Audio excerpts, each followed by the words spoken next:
où on trouve des condensateurs. C'est pour ça que je vais aborder ça sommairement. Juste les formules à retenir.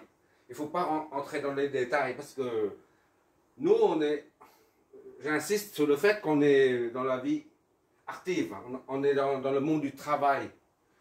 On fait des analyses pour comprendre, pour concevoir les circuits électriques et électroniques. Pour ce qui est les électrons, tout ça, les charges, ça appartient au domaine universitaire. On ne fait pas un développement là-dessus, un développement concernant la théorie des charges et des électrons, tout ça. C'est juste les formules à retenir. D'accord? Le cadrage. Ok.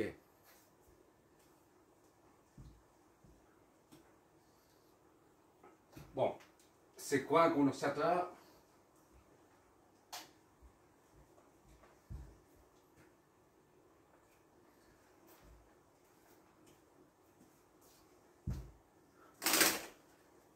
Voilà. J'espère que mieux. Voilà, c'est mieux maintenant. Un condensateur, c'est deux plaques. Comme ça.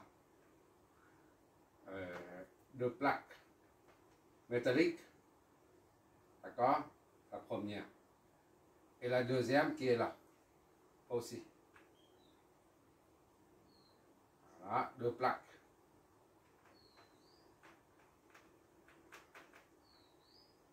En parallèle.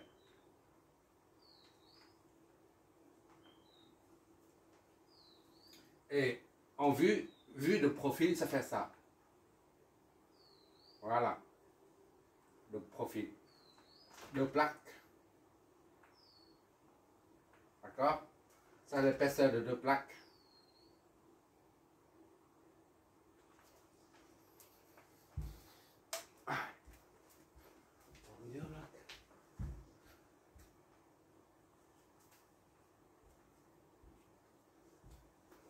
Deux plaques métalliques, imaginons qu'il s'agit, mais c'est bien le cas, de plaques métalliques. Il n'y a pas de courant, il n'y a rien du tout. On dit ces deux plaques sont neutres, il n'y a pas de charge. Et on relie ça, les deux,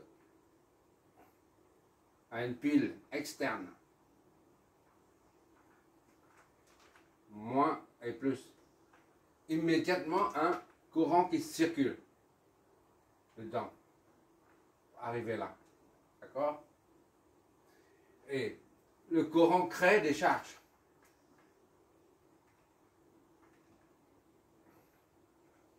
Positif. Une charge, c'est quoi? Une charge, c'est... On évite d'entrer dans les électrons. Une charge, c'est une particule la plus petite qui soit, infiniment petite, qu'on dit une particule infinitésimale. Voilà. Infinitésimale. C'est infiniment petit qu'on ne voit pas à l'œil et elle est une particule chargée. D'accord? Chargée positivement ou négativement. Là, c'est beaucoup plus petit que la poussière. Voilà, il faut avoir en tête ça. Là, ça, ce sont des charges qui s'accumulent sur une plaque. D'accord? Voilà. Ça, c'est... Maintenant, il n'y a que ça à retenir. Il ne faut pas entrer dans les détails. Les électrons, tout ça, ça va embrouiller. Ça va embrouiller. Ça ne sert pas. Ça sert strictement à rien pour notre analyse concernant les circuits contenant les condensateurs. À la fin, il n'y a que 7 formules à retenir. D'accord? Là, c'est une explication, une présentation sommaire. Et la charge, la quantité de charge, ça peut être 3 ou 4 ou 5 charges. La quantité de charge est appelée Q. Voilà. D'accord? Et la tension aux bornes, V. Disons A et B. D'accord? A ici, B, B. Donc V, A, B. C'est la même chose, faites attention au bord de ça. V, A, B. D'accord? Ça représente ça. V. V, c'est V, A, B. D'accord?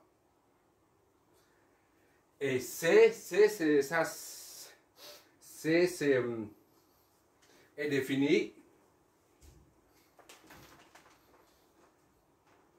comme la permis. Oui, c'est ça. D, voilà. Je dessine correctement. On reprend ici. Q est égal à CV. Q se trouve sur la plaque. V se trouve de part et d'autre des deux plaques A et B. Tandis que C, c'est la permittivité fois la surface divisée par la distance. D. D, c'est la distance d'ici à là. D'accord? D, c'est la distance. Voilà. A concerne la surface, cette surface-là, de la plaque. D'accord? Et D, il ne faut pas chercher une permittivité, de quoi s'agit-il. Pour l'instant, on n'a pas besoin. On n'a pas besoin, on n'a même pas besoin tout le long de notre analyse, jusqu'à ce qu'on termine le domaine de l'électricité. On n'aura pas besoin. Voilà. Maintenant, on sait que la quantité de charge est égale à la capacité, ça c'est la capacité, ou capacitant.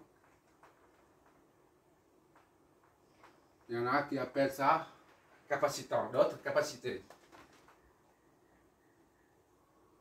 Capacitant. Voilà. Ou capacitance, d'accord?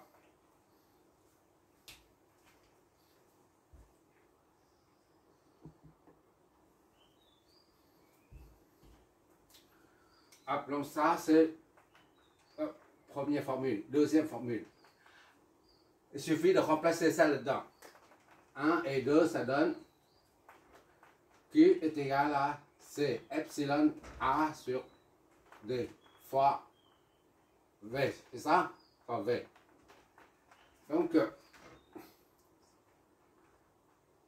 epsilon A fois V sur D. Qu'est-ce que ça signifie? Q est égal à epsilon A V sur D. Qu'est-ce que ça signifie? Ça signifie que plus la surface est grande. Supposons qu'on a 2 mètres carrés par exemple. D'accord? On raisonne avec la même tension. La tension elle est constante. Disons 10 volts ou 20 volts, peu importe. On voit ici que plus D est petite. Imaginons que ça fait 0, D est égal à 0,0001 mètre. D'accord? Et bien, ça devient très grand. La quantité de charge est très grande. Si D est grand, Q est très grand. Si D tend vers 0, voilà. Si, comme ça, c'est un peu trop théorique en fait, c'est pour ça que j'oublie. Si D tend vers 0, alors on a Q plus infini. D'accord? Quelque chose divisé par quelque chose de très petit, ça devient très grand. Si D tend vers plus infini, alors Q tend vers 0. Si D est égal à 10, 1 milliard ou 2 millions par exemple, et ben, la surface, elle est limitée. Divisé très petite, 2 mètres carrés ou 5 mètres carrés, divisé par quelque chose de très grand, ça devient petit. Autrement dit, en d'autres termes,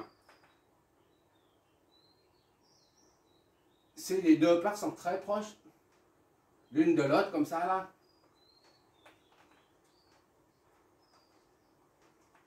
et ben la charge est très... Beaucoup de charge s'accumule dessus. D'accord?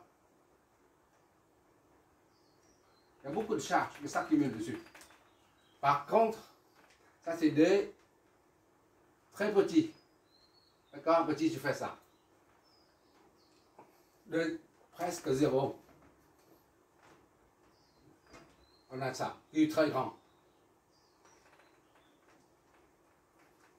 Par contre, quand D est très grand, les deux plaques sont séparées par une distance très grande. D'accord? Dans ce cas, D est 1 ou 2, disons, ou 3 seulement. 3 charges, par exemple. Pour visualiser un peu, pour concrétiser un peu notre raisonnement, notre équation. J'ai mis seulement 3. Puisque D, la distance d'ici à là, entre les deux plaques, est très grande. D'accord? Ou D ben, égale à plus infini. Entre autres. Hein.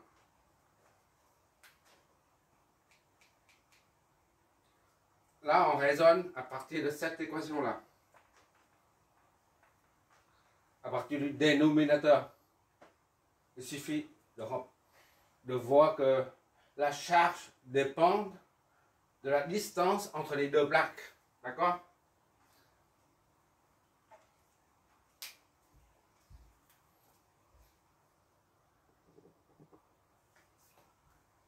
Je vais prendre un exemple. Ça, ce sont des condensateurs qu'on voit dans le circuit électronique. Ils sont comme ça. Voilà. C'est un condensateur chimique. C'est marqué plus et moins. Avec le broche qui sort comme ça. Un condensateur. À l'intérieur sont des rouleaux. Un exemple concernant ça, un condensateur dans la réalité, deux plaques, rien que deux plaques, forment un condensateur. D'accord? Condensateur, ça signifie condenser. Condenser, ça vient de là. Une ligne, un poteau électrique, une ligne, un autre poteau électrique à la campagne. Ça, c'est le sol. D'accord? Ça, c'est enfoncé dans le sol. Enfoncé dans le sol. Là, c'est la terre, 0 volt. Volt. Ici, lorsque le courant passe, il y a des charges. Partout, d'accord? Des charges. Le courant passe comme ça. Prenons ça, c'est le cas d'un transfert du courant continu. On ne prend pas le triphasé pour l'instant. Et bien, entre les deux, il y a une différence de potentiel, là, D, là. D. D'accord? Une distance pas différente de potentiel, c'est D. Et ça forme entre le sol et le câble, le transport d'énergie. Le câble, il est comme ça. Mais à l'intérieur, il y a beaucoup de charge. En dessous, il n'y a rien du tout. C'est comme si le sol, comme si un conducteur, où il n'y a rien du tout. Comme dans notre cas, ici. Et entre les deux, c'est la distance D. D'accord? Et qu'est-ce qu'il faut? Je dois parler de... Ah oui. Et quand il y a des charges différentes entre les deux plaques ou entre les deux conducteurs, et ben, ça crée un champ électrique. D'accord? Il y a un champ dedans.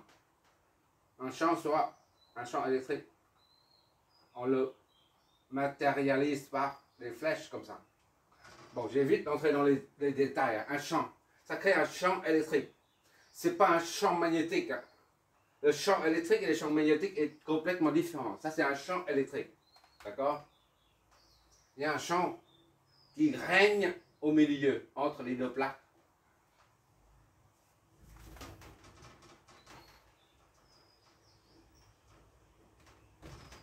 Règne un champ électrique.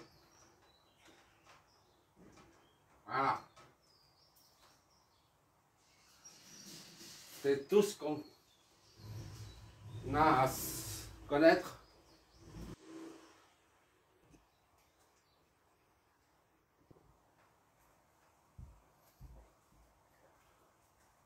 Comme on a vu ici, là, des branches, on connecte les deux plaques à une source de tension.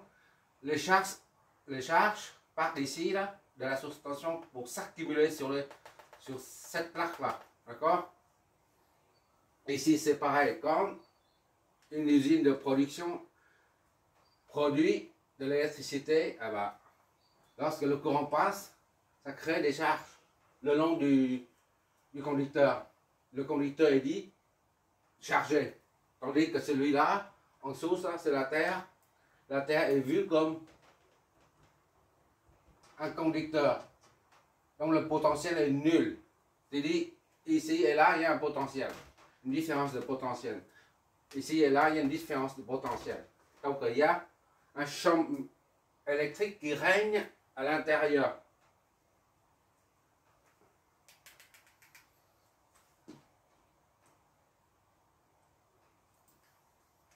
Imaginons quand il y a beaucoup de charges.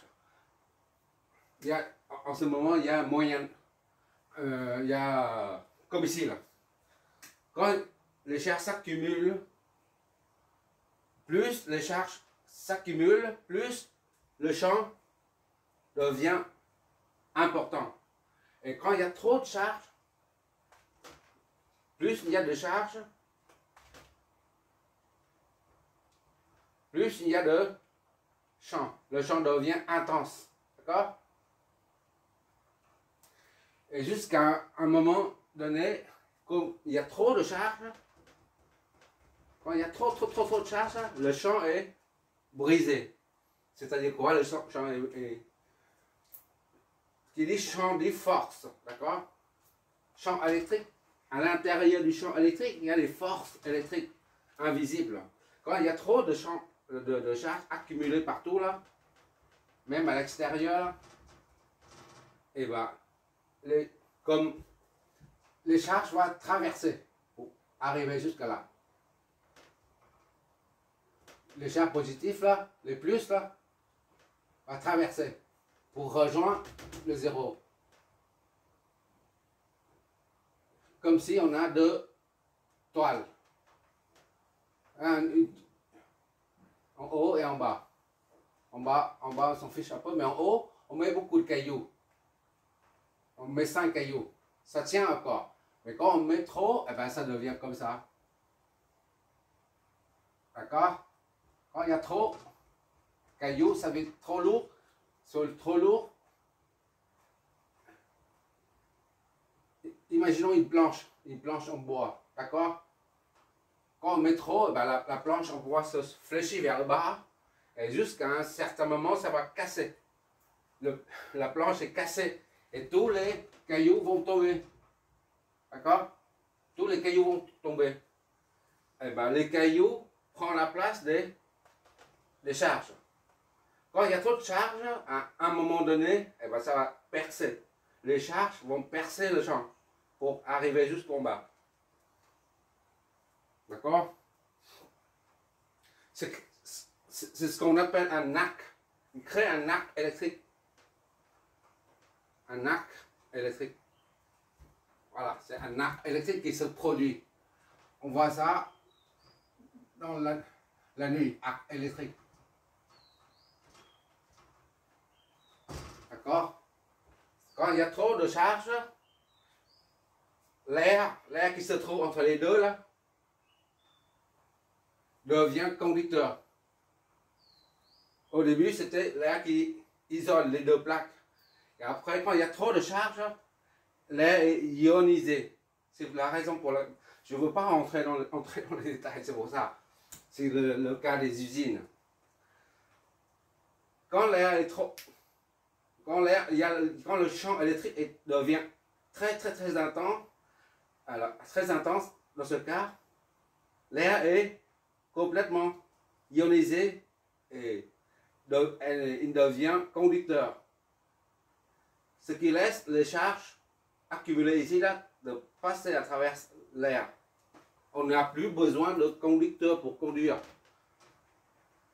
On n'a plus de besoin de... Quand le champ est trop fort, eh ben, on n'a plus besoin de conducteurs reliés d'ici à là pour que les charges suivent ce chemin. L'air, quand l'air est ionisé, eh ben, ça, il devient conducteur. Et tous les charges passent par là. C'est le cas des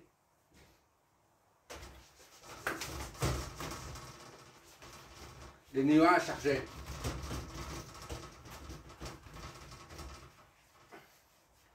Lors d'un orage, on voit les nuages comme ça, chargés, disons positivement. Là aussi, je simplifie, hein. Des fois c'est négatif. Ça, c'est le sol. Voilà. Quand on voit un éclair qui se produit comme ça, là, ça signifie qu'il y a trop de charge dans les nuages.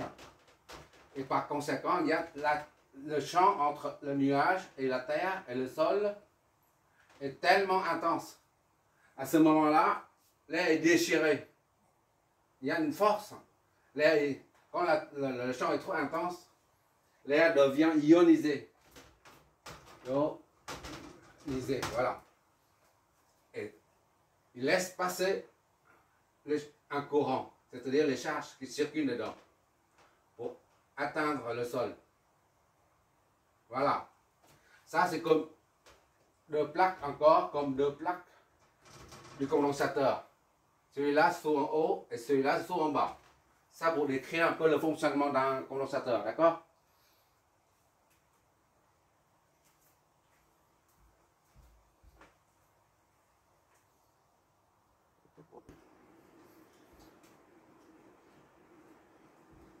J'ai tout effacé de l'autre côté, je fais un résumé ici. Voilà, c'est la tension aux bornes, tension de la source, c'est aussi la tension aux bornes du condensateur. Quand le courant traverse, sort d'ici, le courant va charger. Et les charges, c'est Q, se retrouve ici. D'accord?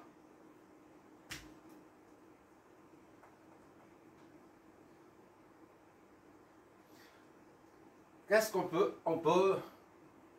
On peut relier I à Q. Parce que I donne la charge. I crée la charge.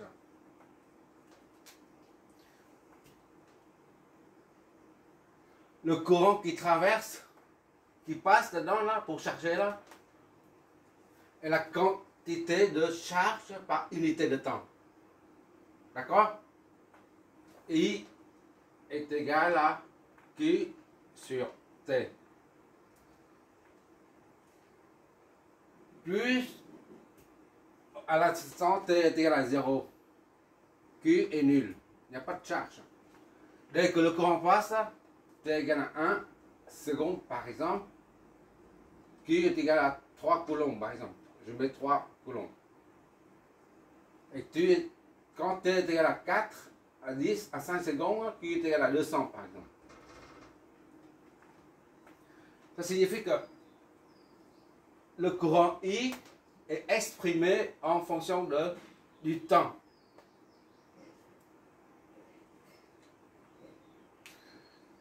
En d'autres termes, le courant traversant un condo est la quantité de charge Q divisé par l'unité de temps qui est en secondes.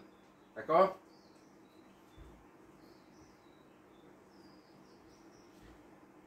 Alors, c'est notre deuxième formule. Je vois toujours, j'espère. C'est trop proche. Ah ouais, ok.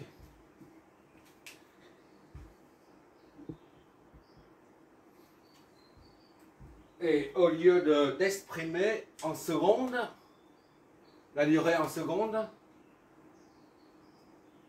le courant c'est 15 cm par nanoampère. Ça fait de la moitié de la vitesse de la lumière. La vitesse ça, on retrouve en électronique, là, dans la conception des CI. C'est le phénomène de sonnerie. Mais enfin, on n'est pas encore là. Qu'est-ce que je dis tout à l'heure? Oui.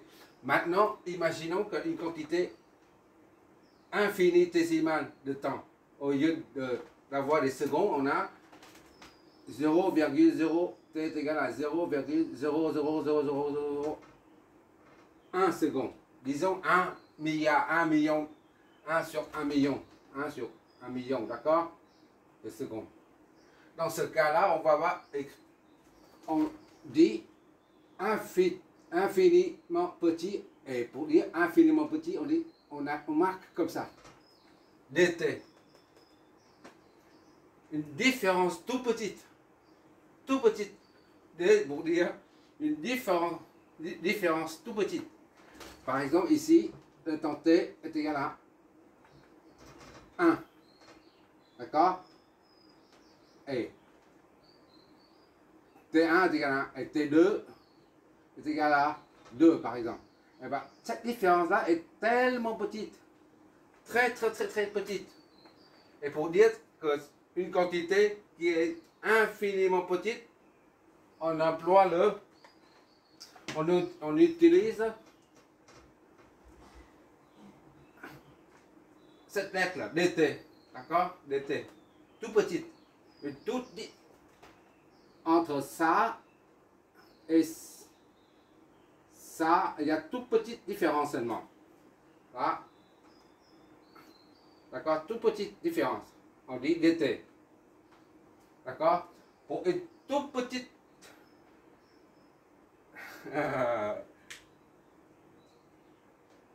temps qui s'écoule, on a une toute petite quantité de charge, d'accord? Donc on exprime pour la même chose. Si on exprime comme ça, dq. Donc en fonction du temps, on met I est égal à dq sur dt. Ça c'est une valeur moyenne, d'accord? Tandis que là c'est une valeur instantanée. J'essaie de faire une introduction au différentiel. D'accord? C'est pour ça que j'utilise dt et dq. Pour une toute petite variation du courant I, ben on a une toute petite variation de charge sur une toute petite variation du temps.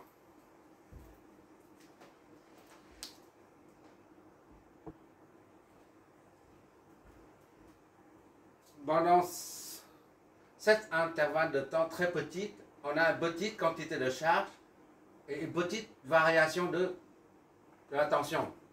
Et donc cette formule-là devient dqt est égal à C, c'est une constante. On a déjà dit précédemment fois V dt. D'accord? Toute petite quantité. Ça, on exprime en fonction du temps. Tout ça, c'est en fonction du temps maintenant. Tandis que la valeur moyenne, pour la valeur moyenne, la notion de temps n'intervient pas. Seulement quand on veut exprimer quelque chose en fonction du temps que la variable t intervient. D'accord?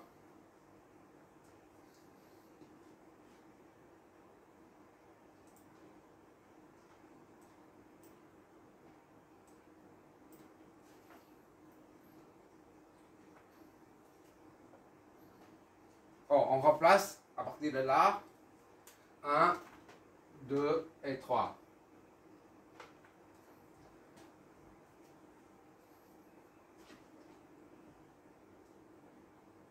Deux, ça nous donne IT fois DT. Ça, multiplier ça dQT. D'accord? Et ça, 3 nous donne IT là, dIT. On résout normalement l'équation. dQT, c'est ça. On remplace dedans. C'est dVT. D'accord? C'est-à-dire le courant instantané. Tout à l'heure, c'était le courant moyen. On a dit, ça c'est la moyenne.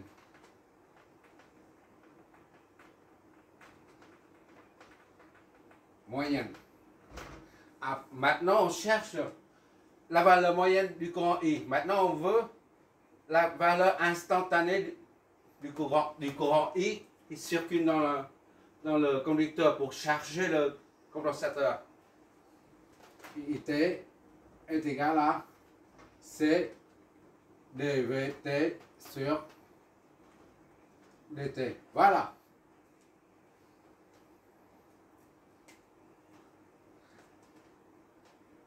La seule formule à retenir, c'est ça. Voilà. La deuxième, plutôt. Première et la deuxième. En matière de, si je peux dire ça comme ça, en matière de condensateur, ça c'est là hyper important. Et on l'utilise tout le temps, cette formule. D'accord? Ce qu'il faut bien comprendre, c'est quand il n'y a que des maths en fait maintenant, il n'y a plus d'électricité là-dedans. La différence, c'est une toute petite quantité, on appelle dt. Une toute petite quantité de temps qu'on ne peut pas visualiser, on appelle dt. De même une toute petite quantité de charge, on appelle dq. Ça c'est dt. Et une toute petite quantité de charge, on appelle dq. De même, pour une toute petite quantité de tension, de variation de tension, on appelle dv. D'accord? Et comme la variation de la tension est fonction du temps, donc on met un t. D'accord? Et la variation du courant, elle est en fonction du temps. C'est pour ça on met un t. D'accord? Tandis que dt représente une toute petite variation du temps. D'accord? Voilà, c'est tout. Il n'y a que ça en fait à retenir pour un condensateur. Ça, c'est pour le courant continu. Tout ça, c'est pour le courant continu. Parce qu'en courant continu, on utilise la valeur, la notion de valeur moyenne. Tandis que pour les autres, courant alternatif, variable ou en dents de scie, sinusoïdal, peu importe la forme d'onde, on utilise ça, cette formule. Quand il y a la tension et le courant est constant, sont constants, on utilise cette formule. Tandis que quand le courant est variable,